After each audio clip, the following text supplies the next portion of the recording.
You know, I just remember going in there and there were beds for days and there were just hundreds of people needing medical attention, not having anything. They didn't know what was going on. They didn't know what was the next thing for them to do.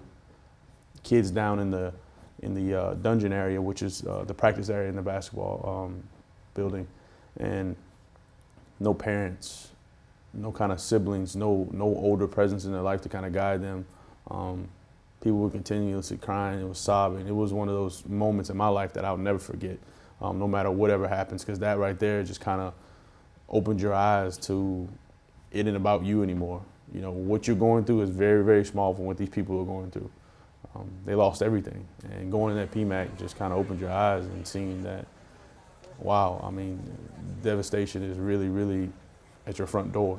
I remember a time when me and Kyle Williams and Jack Marucci, our head athletic trainer, we went downtown and delivered blankets, stuffed animals, a bunch of different items that we possibly could that we didn't need anymore, that they needed more than us. Volunteering your time and, you know, not necessarily giving everything you have, but just having, you know, those people having somebody to talk to, somebody to vent to. That means a whole lot more than what you can ever really give somebody physically. I think that emotional tie to it and just having a conversation, people want to let out their frustrations and emotions. There's a guy in the PMAC. He had like a Ziploc bag in his hand, you know, and somebody was going into deep dialogue with him and nobody knew what was really going on with him and he didn't have any shoes on or anything like that. And, you know, at the end of the conversation, he was asked, you know, I don't want to get in your business, but what is that in that Ziploc bag? And he goes, that's my season tickets.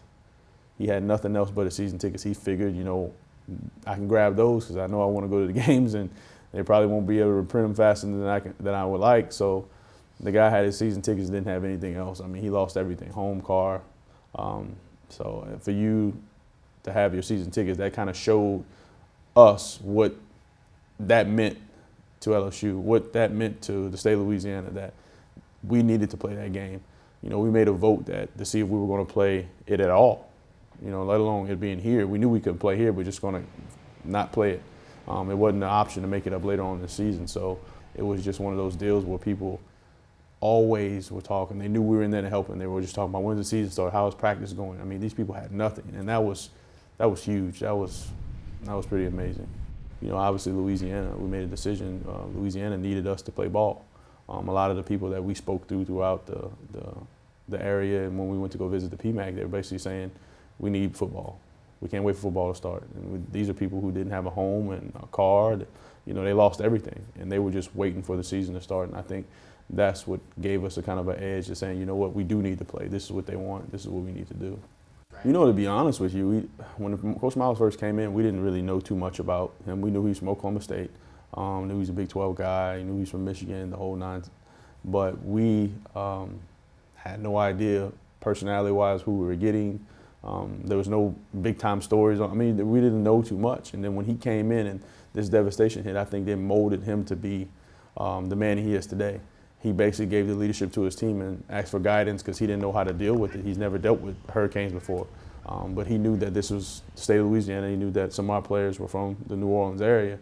And he basically leaned on those guys and basically said, you know, what should we do? How should I go about our business? Tell me what should be our schedule. And he did a great job of that. And I think that's when everything started connecting and people just fell in love with him and our team. You know, we went 11-2 that year. Possibly could have did a whole lot better than that.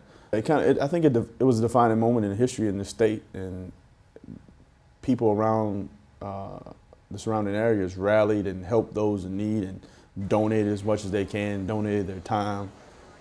It was an outstanding job of how the state responded and helped one of our more historic areas in the country.